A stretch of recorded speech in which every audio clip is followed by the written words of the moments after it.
Hello, hello. Guess what? I'm gonna make some mocha blondies today. I was definitely craving them. If any of you had been a patron of Alpha Organics Cafe in Towako, New Jersey, this was definitely a staple, and I know that everyone craved them just as much as I did, so I figured I'd share the recipe with y'all so you can make them at home. So, what we need: oat flour, or you can use regular all-purpose flour. These are gluten-free and dairy-free recipes that I'll be working with, but I know that not everyone has those ingredients at home or in their pantry at all times, so I'll offer you substitutes if you're not necessarily gluten-free, but I highly recommend that you try, and I'll always leave links for you guys to order the flours and egg replacers and things like that. So oat flour, coconut sugar, coffee grinds. I have non-dairy butter here that's melted. You can use regular butter, applesauce, eggs, chocolate chips, cinnamon, and salt. Okay, I will give you the measurements as we go. And normally I make a much bigger batch, but because I am the only one that eats them in this house, my daughter does not like coffee, of course, I'm gonna make a smaller batch because I will eat them all myself. All right, so the oven is preheating to 350. And I'm gonna start with my coconut sugar. So I have 1 cup of coconut sugar. Again, you can use brown sugar. Brown sugar is just a little bit sweeter, and I'm trying to go refined sugar free for all of my recipes. So I'm going to add my 1 cup of coconut sugar, and then we're gonna add 1 cup of oat flour. Oat flour, you can use any flour really. Gluten-free flours are different when it comes to texture, obviously, and a little bit of taste. Oat flour, I find, is the most closely related to an all-purpose flour, or a flour that has a little bit more spring to it and less of a nutty taste like some of the other ones do. But oat flour tends to get a bit chunky, so I like to sift. And this is why Sawyer really loves baking with me, because she gets to do this. So 1 cup of oat flour, 1 cup of coconut sugar. And the next that we're going to do is 1.5 teaspoons of coffee grinds. So I don't know if you guys can see this. At the end of sifting, I don't know if you can tell, there tends to be some little chunks, and you'll notice that that's why it's very important to sift your flour, because you don't want to bite into that and have just a ball of uncooked flour. So Sawyer and I do a little shake, shake, shake, and then I just take the back of my hand and I press down to kind of get the rest through. And then we move on to our coffee grinds. 1.5 teaspoons.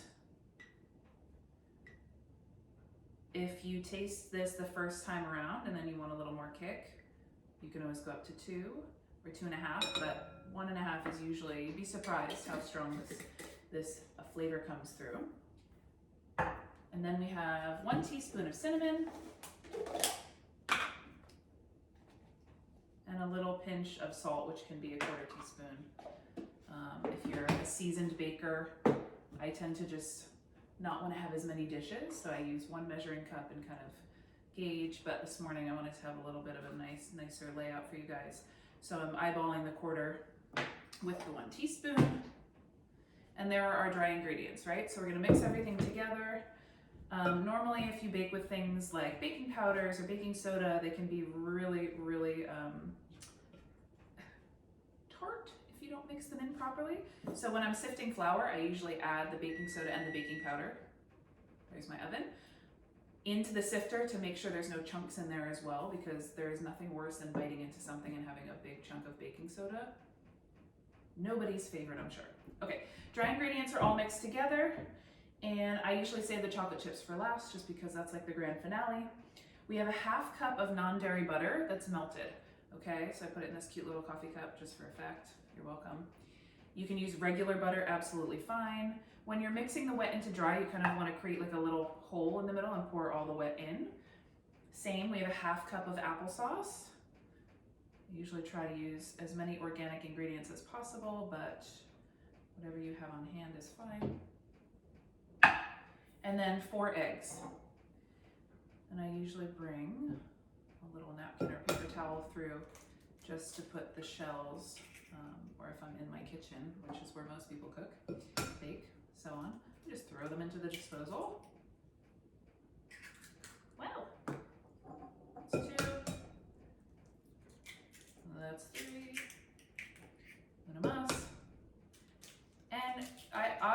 could have broken these into a bowl before and kind of whipped them up that way, just to make sure that there are, they get mixed properly. But again, I usually appreciate fewer dishes.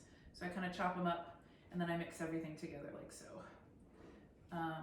Even when baking for the cafe, when I was making huge orders and just baking multiple things, even in the commercial kitchen, I always tried to use one bowl and just rinse and clean. And because everything was gluten-free, so it didn't matter. And you sanitize everything obviously before each one, but I would always try and just use one spoon, one set of measuring cups, because that's what I do at home, and I just feel like it's efficient and a little bit of a challenge.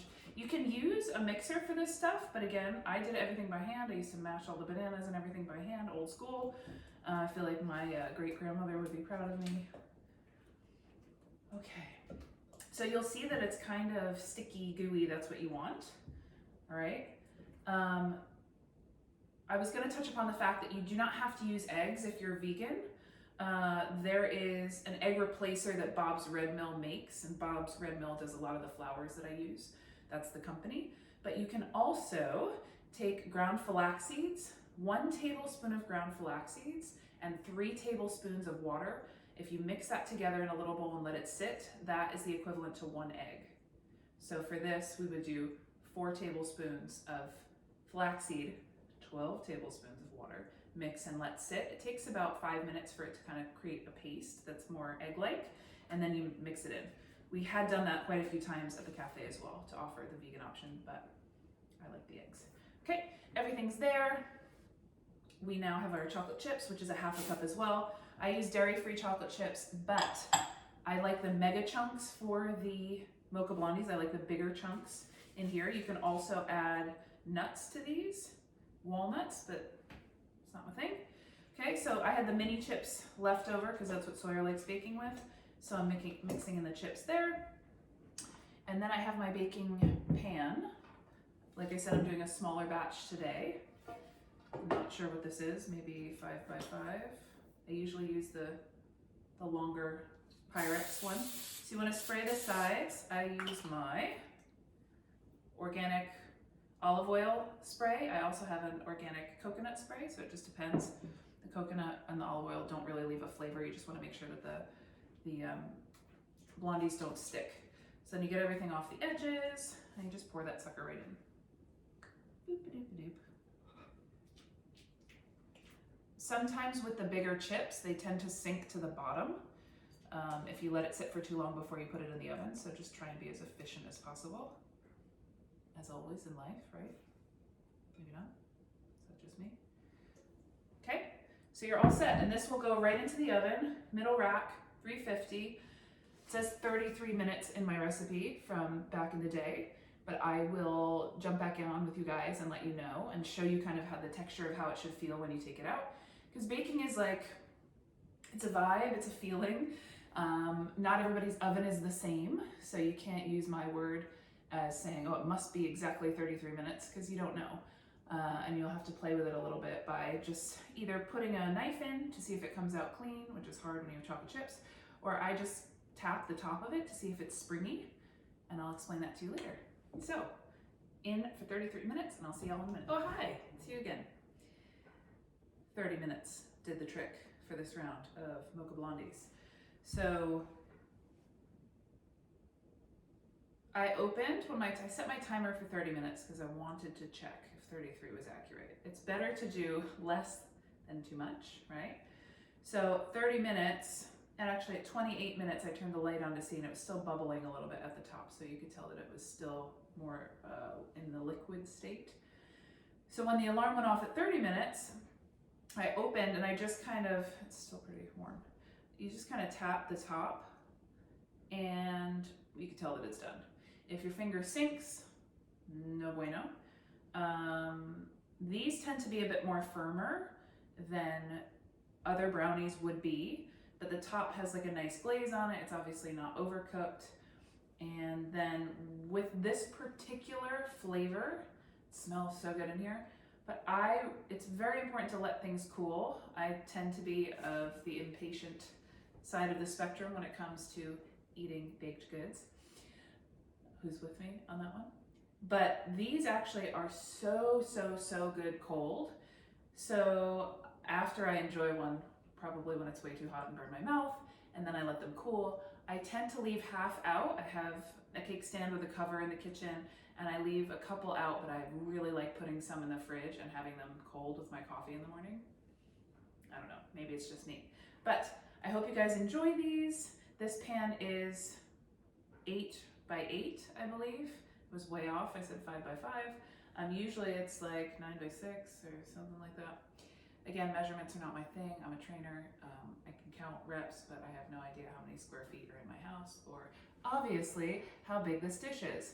But hope you enjoyed. Leave me some feedback. If you have any questions, please let me know.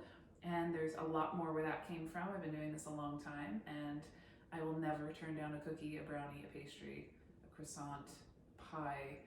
The list will just keep on going. So for that reason, I will keep exploring and keep finding recipes that feel good on my stomach and make them in the proper size so you don't have to eat an entire cake. You can have a good portion size, a nice cheat day, and save some for later, or maybe save some for your family.